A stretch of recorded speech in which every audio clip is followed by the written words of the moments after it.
All right. No? Okay, so to stay po bilang nurse sa Pilipinas ay definitely hindi madali. Yan. Bakit, no? Because I have always wanted to serve the Filipino people, but the problem is, of course, ang goal natin ay kumita rin at the same time. No, that's why when I have gotten to know the reason why I wanted to promote prevention, of course, I've encountered also what sickness is all about, especially when I was working before as an emergency room nurse of the Philippine General Hospital. I eventually shifted to supplementation. And you see what? It is a privilege na makasama po kayong lahat ngayong gabi. We welcome po lahat kayong nandito, and maybe we can request everybody to type in the chat box, to type where you're coming from para naman magkaroon po talaga ng matinding, alam niyo rito, energy for tonight, no? Ayan, maraming salamat po. And I'd really love to, join and see where you're coming from. So allow me to just quickly connect my gadget. Okay. I hope you were able to type because I'd like to welcome you tonight. Maraming salamat po. Ayan. Wow, from Pangasinan, Presi Nicolas. Ayan, siya na lang naabutan ko. Okay. Maraming salamat, Angela from Saipan. All right. I'm sure marami pa kayong nag-type. Don't worry. I'll be able to look at the recording tonight from Abra, Miss Vivian, from Shaw, ayan, Patty, no? I'll be able to look at this recording and hopefully I'll be able to see your name and acknowledge you. Going back, okay, maraming salamat po. We're so glad to be joined by you. And again, this is a free webinar as a brand partner of USANA. Mula po sa amin, if you are a guest or you want to prevent or care for a loved one or a user already and want to share, maraming salamat po sa pag-join sa ating Wellness Corner tonight. And our topic, arthritis. And it is often called rayuma, no, sa Pilipinas. But it is actually an umbrella term para po sa maraming kondisyon. Actually, 100 conditions. So, ang topic po na ito ay napaka-importante.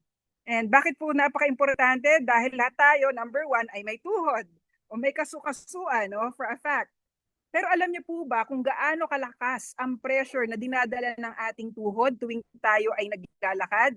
Sa bawat hakbang, imagine niyo po, no, ang ating tuhod ay bumubuhat ng 3 to 6 times ng ating body weight. So ibig sabihin, kung ikaw po ngayon, halimbawa, no, 150 pounds, okay, ang tuhod mo ay nakakaranas ng hanggang 900 pounds na pressure. Kaya pala, napakahalaga ng tamang pundasyon, especially support when it comes to lifestyle, including supplementation. Okay? Pero more of this, okay, alam niyo po ba right now, there are over 5 million na mga kapwa nating Pilipino ang nagsasuffer, no, ng ganitong sakit. Itong tinatawag natin na rayuma or arthritis. Pero karamihan dito, hindi natin minsan sigurado kung alin ba talaga yung particular na rayuma or arthritis na meron tayo at the moment. And so I'd like to share this to you. Okay? Bago tayo mag-alala sa rayuma, tingnan po muna natin kung ano yung nasa loob ng isang maayos na joint. So, ito po ang ating kwento. Yan, okay lang naman magkwento, tama? So, alam niyo po bang itong katawan natin, ano, yung healthy joint na tinatawag, may iba't ibang parte ito. Okay? Unahin ko na po yung cartilage. So kung nakikita niyo po sa picture, yung cartilage, yan yung kulay puti. Ito po yung nagsisilbing cushion, okay, o shock absorber sa dulo ng ating mga buto. Isipin mo na lang na parang makapal at malambot na swelas ng sapatos. At gawa po ito sa collagen. Dahil wala itong sariling daluyan ng dugo, medyo mahirap itong mag-repair kapag nasira. Okay? Kaya kailangan nating ingatan po itong cartilage na to. Again, mahirap itong mag-repair kapag nasira. Meron din naman tayong tinatawag na synovial membrane. Nakikita niyo po ba yung parang blue na nasa labas? Ayan, membrane, synovial membrane. Ito naman po yung manipis na balat na nakabalot sa ating joint. Siya yung factory ng mga natural na langis. So yung naglalabas po na langis, alam niyo po ba yung pinakamalapot na langis at magandang langis sa katawan natin? Synovial po yan. Yan yung nagpapagalaw ng tuhod natin. Yung sa gitna na yan. Okay? Synovial fluid. Ito yung langis o pampadulas ng ating joints. Okay? Ito po yung dahilan kung bakit hindi nagkikiskisa ng mga buto o nagbibigay, okay? O actually, ang purpose nito, nagbibigay din ito ng pagkain sa ating cartilage. But again, no, kung bakit hindi sila nagkikiskisan, kasi siya yung nagbibigay ng fluid na kailangan para hindi magkiskisan yung buto. Okay? Meron din tayong tinatawag na buto. Ayan yung kulay yellow na part. Yan yung buto natin. At alam naman natin na ang buto, ito yung matigas na buto na nasa ilalim mismo ng ating cushion. Okay?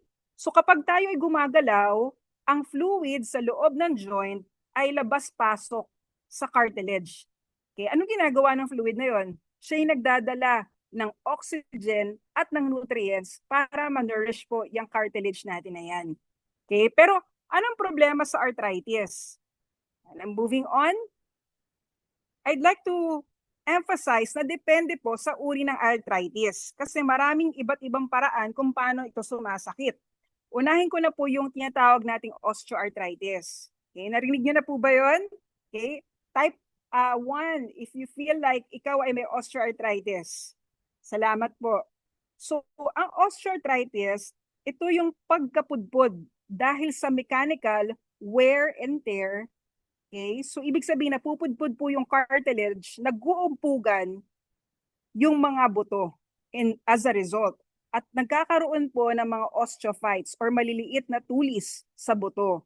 Okay? Alam niyo po ba na napakasakit nito? But again, wear and tear ang dahilan kung bakit nagkakaroon ng osteoarthritis. Okay? Wear and tear. Ulitin ko lang din po. Okay, may pangalawang uri naman. Okay? Ano yung iba't ibang uri ng okay, take note, itong osteoarthritis by the way, no, ang naaapektuhan nito karamihan yung mga nagkakaedad. Sa mga nagkakaedad po dyan, alam nyo na, ito yung pwedeng maging cause or maging result sa pagkikiskisan po ng wear and tear ng mga cartilage natin. Okay, roughly, may 11% po ng mga Pilipino ang nagkakaroon nito at karamihan, again, yung mga nagkakaedad. And alam niyo po ba, just a trivia, ine-expect natin na sa next 25 years, doble yung population ng mga Pilipino na may osteoarthritis. Bakit? Kasi po, marami po tayong mga kapwa nating Pilipino ang nagkakaedad na. Okay? So, ibig sabihin, hindi ka spared, hindi tayo spared, kailangan natin magpaganda talaga ng tuhod. Okay? Ano yung pangalawang klase naman? May kakilala ka bang pag sinabi nila arthritis dahil sa uric acid? Ayan. Ang tawag naman po rito ay gouty arthritis. Ayan. Or inflammatory arthritis. Dahil sa sobrang dami ng uric acid sa katawan, yung sobrang uric acid na yon nagiging matutulis na karayom o kristal sa loob po ng joint. At maliwala po kayo, no, sobrang hapdi nito at maga kapag umatake. I know it for me personally because yung kapatid ko na babae, meron pong gouty arthritis at talaga naman na marami talagang beses na nagkakaroon siya nito. Nakikita ko kung gaano kasakit yung nararamdaman niya to the point hindi po siya makapaglakad. Gouty arthritis. And ang panghuli naman po, pero bago tayo pumunta sa panghuli, gusto ko lang sabihin na ang mga taong karamihan na tinatamaan nito, yung mga malakas kumain ng mga purine. Okay? Ibig sabihin, organ meat, lamang loob, o kaya naman mahilig uminom ng alcohol, kasama na po dyan yung pag-inom ng soft drinks. Kaya kung may kakilala kayo na mahilig uminom ng soft drinks, alcohol, lamang loob, ayan, perfect po yan sa combination ng gouty arthritis. Okay? Ano po yung panghuli? Rheumatoid arthritis. Ito naman po, yung pangatlo ay isang autoimmune disorder kung saan inaatake ng sariling immune system ang iyong joint at dahil po doon namamaga yung pinaka-membrane o yung nagpo-protect ng part ng joint na yan, ng buto, at unti-unti pong nasisira yung buto at yung cartilage hanggang magdikit-dikit sila. So eventually, no, dahil nasisira, nagdidikit-dikit, again, ayan, napakasakit din po nito.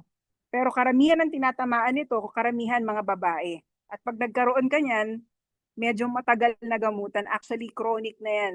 Ibig sabihin, pang tatagal yan ng sobrang tagal, pwedeng yung iba habang buhay na merong ganitong arthritis na klase. Okay? So, ngayon, no, para mas maintindihan nyo kung alin ba talaga ang meron kayo or baka naman yung mga mahal natin sa buhay, gusto ko pong maintindihan natin by recognizing yung symptoms. So, meron tayo rito person of interest. Okay, babasahin ko lang po. Ang pangalan niya si Aling Nena. Siya po ay 62 years old. Dati po siyang tindera sa palengke. Ang reklamo niya, sobrang sakit ng kanyang kanang tuhod, lalo na kapag umaakyat ng hagdan o pagkatapos ng mahabang paglalakad.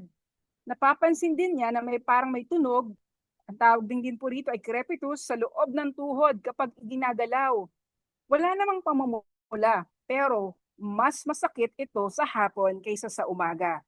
Tingin nyo, ayan, sa ating mga kasama rito sa Zoom, no, kung titignan nyo itong mga signs and symptoms nito, okay, dating tendera sa palengke, malambang laging nakatayo ito at naglalakad, 62 years old, sa kanang tuhod, isang parte lang, okay, hindi siya pareho sa isang part lang ng kanyang tuhod.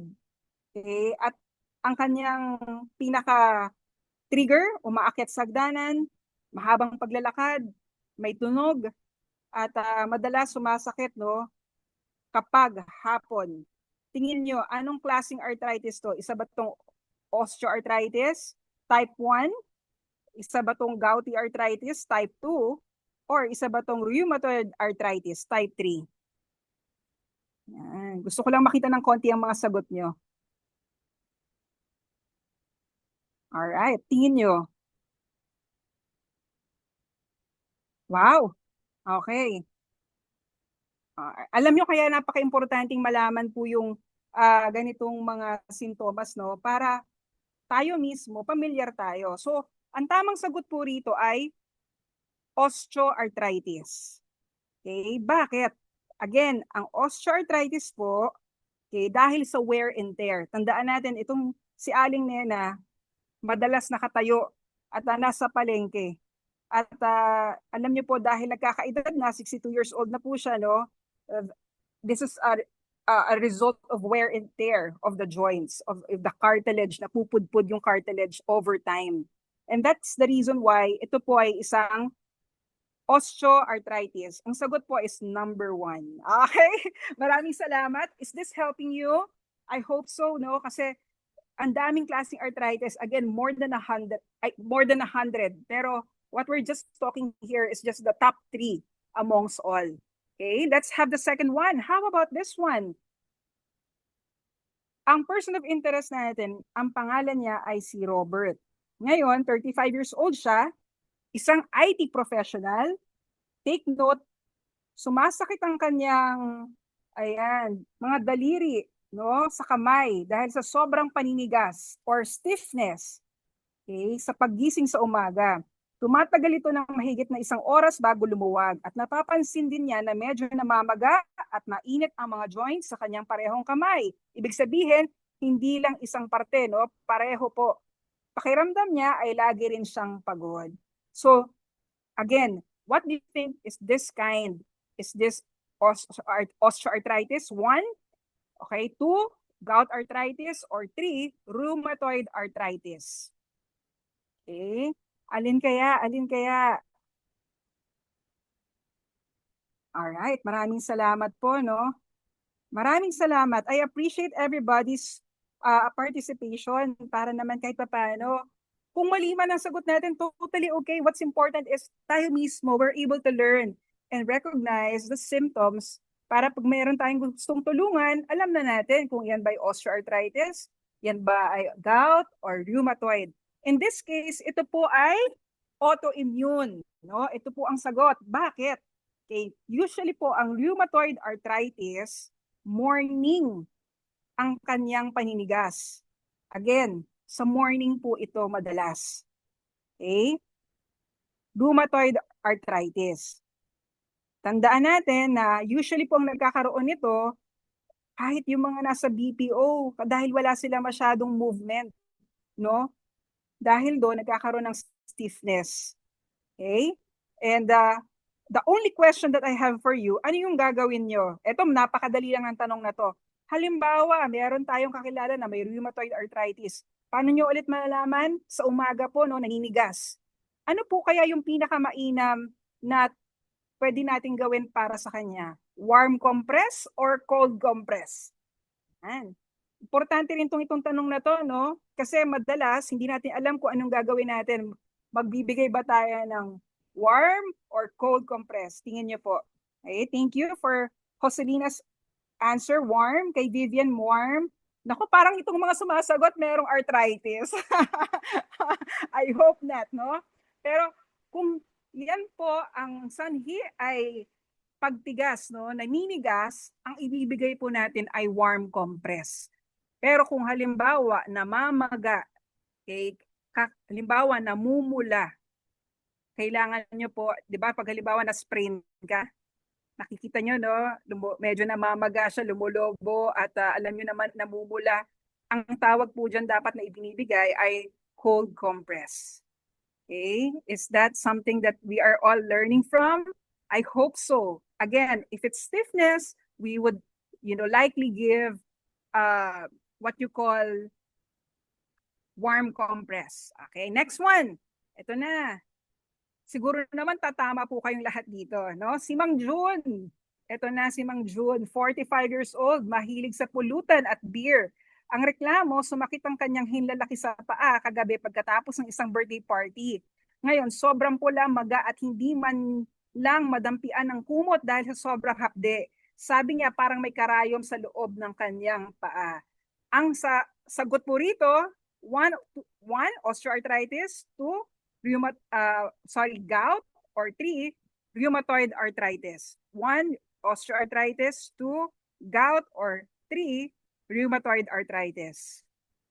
Ang sagot po rito, ayan, maraming salamat po, no?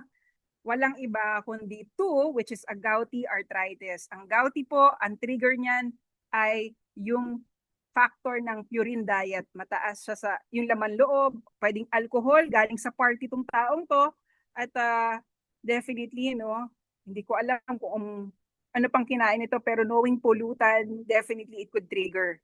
So, ngayon, bukod sa gamot, ano po ba yung pinakasimpleng inumin na dapat niyang damihan para ma-flush out ang uric acid?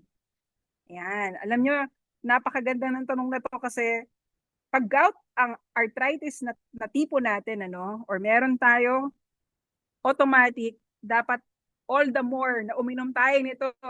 Okay? At ang sagot po rito ay walang iba kundi tubig. No? Pag may gouty arthritis, tandaan natin may crystallization po, no? May mga crystals na kumakapit yung uric acid, okay, doon sa ating mga joints. So all the more, kailangang uminom ng tubig. Okay? Are we learning?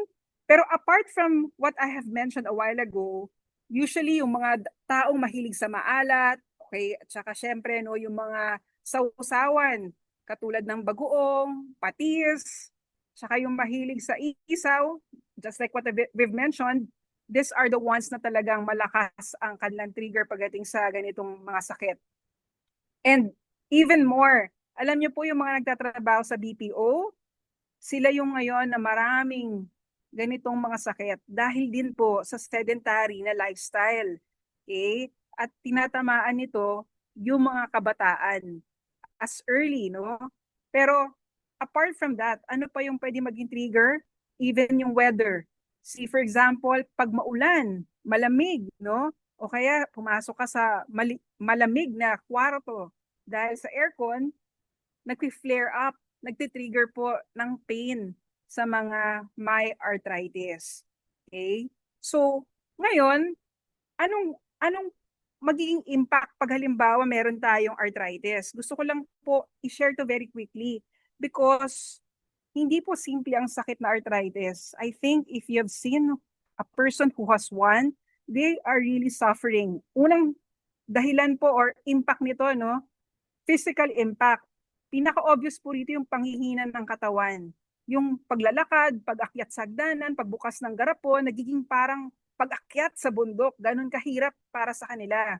At dahil masakit po igalaw ang joints, hindi na ginagamit ang muscles, kaya lalong nanghihina at lumiliit yung mga binte at braso po nila.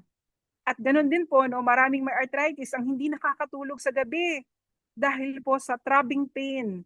Okay? Yung throbbing, yung parang tuloy-tuloy na pain na, alam mo yon, yung mayat maya nararamdaman mo. At nagsiresulta po ito ng pagkapagod. Okay? Usually nararamdaman sa umaga. Okay? That's one.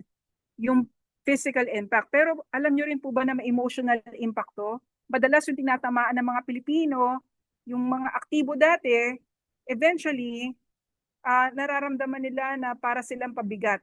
At dahil po rito, no, nagre-resulta to sa frustration at low self-esteem. Bakit pabigat? Kasi yung pagpunta na lang sa banyo o pagbihis, this is something that's giving them yung effort, sobrang effort. Minsan hindi nila kaya to do it on their own. They need help.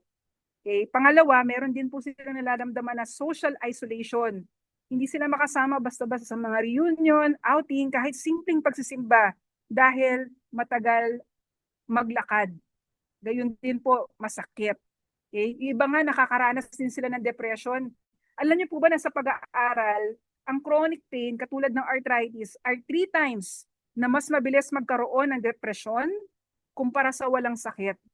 Okay? And obviously, understood yan kasi iba nga naman ang sakit na idinudulot, no, ng arthritis. At syempre, wag nating tanggalin sa picture ang financial impact. Ang arthritis po ay hindi lang magnanakaw ng galaw, magnanakaw din ito ng pera.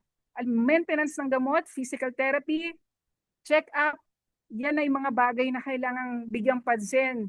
Okay? At dahil po rito, no, minsan nagkakaroon pa ng loss of productivity, hindi makapasok sa trabaho. Kung nagtitinda katulad ni Aling Nena, hindi makapagtinda sa palengke dahil sa flare-ups. Okay? Ang tawag natin doon flare-ups, no, yung mga talagang pagkakataon na sobrang sakit ng arthritis. And sa iba, yung total knee replacement kinakailangan. Alam niyo po ba kung magkano ang total knee replacement sa Pilipinas? Ang presyo po niyan ay nagkakahalaga ng hanggang 500,000 or kalahating milyon. Bawat tuhod, take note. And that's the very reason why, we highly encourage the value of prevention. How about sa family? Alam niyo po yung mga anak o asawa, usually kailangan nilang mag-alaan ng oras at pagod para mag-alaga. Minsan nagiging sanhi ng stress sa pamilya. And syempre, no, hindi sila makahabol sa paglalaro ng mga apo o kaya naman hindi makasayaw sa kasal ng anak dahil naninigas yung mga kasukasuan. Usually nakikita natin ang end stage nito usually nasa wheelchair lang. And of course, we don't want that kind to happen. And that's the very reason why we are promoting supplementation. But speaking of that, no, before I show you what I can help you tonight and our company, syempre, no, hindi tayo titigil lang at mag-move forward. Gusto ko lang pong bigyan kayo ng konting idea pa. Okay? Ito po ba'y katotohanan or isang myth, no? Ang rayuma ay pang matanda lamang. Yan. Myth or fact? Yan. Thank you po. No? Thank you sa mga nag-respond. Pag nagkaedad ka na ba, ikaw lang, doon ka lang magkakaroon ng rayuma? Well, here's the idea. No? Ang sagot po rito, isa na po itong myth. Kasi kahit bata or young professionals, lalo na po yung mga nasa office or BPO, sila yung pwedeng magka-arthritis dahil sa lifestyle, genetics, or maaaring sa autoimmune issue. Okay? How about this next one? Lahat ng arthritis ay dahil sa pagkain ng munggo. Ito po ba'y myth or fact? Okay, ang sagot po rito ay myth. Ang munggo ay may purines pero ang lamang loob, alak at matatamis na inumin katulad ng soft drinks, ito yung higit na malakas na magpa-trigger ng gout. So, hindi lahat ng arthritis ay gout. Tandaan natin yan. Okay? Kung may nakita kayong munggo, tandaan niyo po mas higit yung laman loob, alak, at soft drinks. Kaya bawal na bawal po yan sa mga may arthritis, lalo na yung gouty arthritis. Okay, next question. Ayan. Kapag masakit ang joints, dapat itigil ang lahat ng galaw. Ito po ba isang myth o facts? Ang sagot po rito ay, ito po ay isang myth. So bakit, 'di ba? Masakit eh, 'di ba? Kailangan, alam mo 'yon, i-rest. Pero ang katotohanan po rito ay kapag sobrang sakit o yung tinatawag natin na term kanina, no, flare-ups, nagfi-flare-ups, okay? Doon lang po ititigil. Pero yung ganitong mga sakit, kung hindi naman ganoon kasakit, yung rest ay kailangan lang, again, ang kailangan mo, pag may flare-ups, usually talagang pahinga. Pero minsan, sa sitwasyon ng isang may arthritis, kahit masakit, kailangan pong igalaw. Kasi pag ginagalaw, may movement, nakakatulong po ito para hindi tumigas ang joints. Okay? Pag sobrang sakit, may flare, doon po natin nire-rest.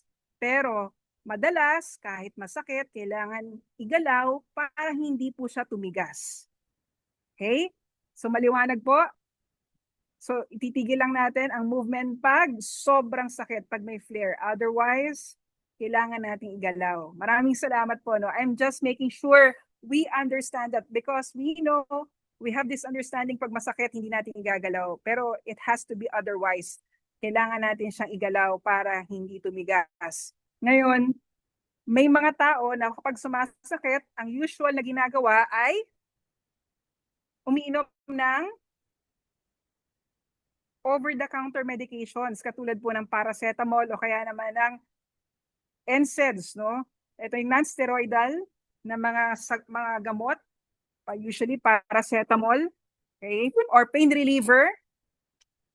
And I have nothing against pain reliever. Of course, no, pag kailangan, I think that is something that would relieve our pain, the pain from our joints. Pero I just wanna make sure that we understand also that hindi makakatulong long-term pag lagi nating ginagamitan ng gamot. Because eventually, whether you like it or not, magkakaroon niya ng epekto sa liver or kidneys. And yes, no, maaaring gumaganda ang pakiramdam mo sa tuhod, pero I've known a person na eventually, no, nagsuffer yung kidney and alam niyo, nasira yung kidney na to the point na kailangan mag-dialysis because na-abuse na yung use ng pain reliever. Is that something that we're clear about? I hope so, no? Hindi po automatic na laging pain reliever ang sagot sa lahat ng mga nararamdaman natin. Okay?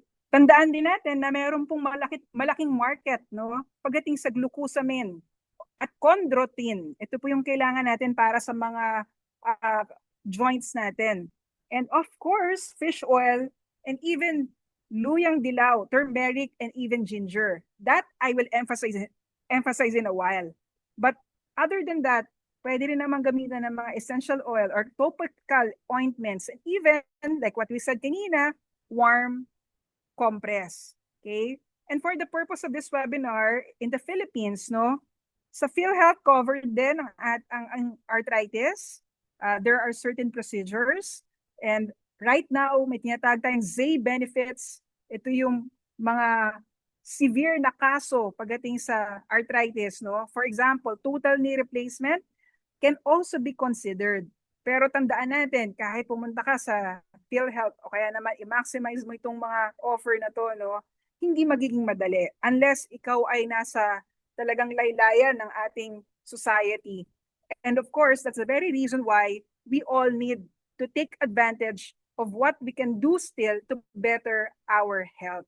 And for now, no, I'd like to give you an idea of USANA.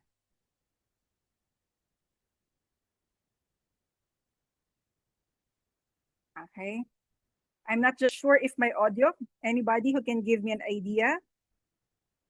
Ayan. All right, sige. We'll skip this because I believe no one way or another, yan, familiar kayo sa USANA, and USANA is the highest rated nutritional in the market. Pero for the purpose of this webinar, I'd like to share with you the Fantastic Four. Ayan. Pagdating sa arthritis, gusto ko pong maintindihan natin na meron po tayong ways to prevent further damage and of course suffering pagdating sa sakit na to. Unahin ko na po itong Cellsentials, no? Ang Cellsentials po, siya yung general manager. Okay? General manager na sumisigurado na bawat cells sa katawan mo ay protektado at may sapat na enerhiya para ma-repair. Ngayon, ang problema natin, usually pag arthritis, alam naman natin pag nasira na, no, eventually yung ating mga cartilage, joints, as a whole, and of course, nagkakaroon na ng atake, ang hirap na mag-repair. Pero itong USANA, ang ginagawa niya, itong Cellsentials, ginagawa niyang hindi lang bigyan ng nutrients, kundi magkaroon ng repair. Okay, pero bakit ito yung best sa rayuma? Again, hindi lang to basta multivitamins, meron po siyang triple action strategy. Unahin ko na po dito yung nourish. Kung gumagamit ka ng Cellsentials, binibigyan mo yung cells mo na kompletong pagkain para laging healthy ang ating synovial membrane. Yung protection ng ating joints, no? So, ina-activate nito yung production ng sarili mo ring antioxidants. Ang tawag po dito ay endogenous antioxidants. Ito yung higit na mas malakas kaysa sa antioxidants na kinakain natin. At pag ang katawan natin ay nag-communicate, itong Cellsentials na ito, nag-communicate sa katawan natin, nagpuproduce siya ng more than 100 times ng antioxidant na ipuproduce ng katawan natin. That's why Cellsentials is so powerful. At tinutulungan nito, like what we've mentioned a while ago, in terms of recovery, renewal, tinutulungan niya yung mitochondria, yung powerhouse ng cells mo para mag-repair at maglinis ng mga nasira ng cells. At kapag malakas ang energy ng cells, mas mabilis ang recovery mula sa joint flare-ups. Okay? And that's the reason why Cellsentials is very important. At kung makikita nyo sa katabi niya, no, nandito naman po yung Biomega. Ang Biomega po, ito yung nagsisilbing langis o lubricant, no, sa ating mga tuhod. So bakit po ito winner? Dahil po ang Biomega ay hindi lang basta dagdag na nutrisyon. Ito po yung nagpapaganda actually ng lapot ng synovial fluid. So isipin mo na lang na parang pinapalitan ang lumang langis ng makina para hindi ito tumirik o maingay. Okay? Parang makina rin, o sasakyan, di ba? Nagpapa-maintenance tayo. So ito po yung nagpapanatili ng tamang langis, okay, ng makina. Okay, meron siyang enzyme blocker kung saan pinipigilan nito ang enzymes na kumakain ng cartilage. Sa madaling salita, pinapabagal niya yung pagkapudpod ng iyong joints. Okay? Yan yung Biomega. And sa mga may morning stiffness, sa mga may rheumatoid arthritis, ang mataas na dose po ng omega-3 ay napatunayang nakakabawas sa tagal ng morning stiffness para sa mas mabilis makakilos sa umaga. Okay? And I think hindi lang para to sa mga may arthritis, no? This is very important to all of us if we want na hindi nagkakaroon ng tunog yung ating mga tuhod. Okay? Again, Biomega. What else? I wanna emphasize to you the next two products. These are actually specialists para sa joints at bones. Okay? Para silang semento at poste. Yung Procosa, yung nakikita nyo po katabi ng Biomega, ito po yung semento at yung Magnical, ito naman po yung poste. Okay? Take note, I'm just using analogy para mas maintindihan nyo kung ano yung purpose nito. So, bakit lodi ang Procosa pagdating sa joints? Ayan, oh. Kasi po, hindi lang ito basta glucosamine. I'm sure narinig nyo na yung glucosamine para sa joints. Okay? Or malamang alam nyo may glucosamine to. But apart from that, meron itong intelligence technology. Okay? Anong meron dito? Bakit ito unique? Hindi niya lang pinapakain ng Procosa ang joints mo. Kinakausap din ito ang iyong cells. Again, that's the power of cell signaling. Yan po yung meron sa product ng USANA. Ano yung purpose ng cell signaling in the product Procosa? Inuutusan niya po yung mga cartilage cells na mag-renew at mag-repair. Tinutulungan nito ang cells na maglinis o tanggalin ang mga damaged tissue sa loob ng joint para palitan ng bago. Even more, isipin niyo po, no, para sa Magnical D, again, yan yung magiging poste. Kung ang Procosa ay ang tinatawag nating semento, ang poste natin, yung Magnical D naman, ang ginagawa nito, siya yung pundasyon ng joint support system. Naalala niyo po ba yung buto sa ilalim ng cartilage? Kung mahina yung butong yan, para kang nagtayo ng magandang bahay sa ibabaw ng kumunoy. Bibigay at bibigay ang cartilage mo.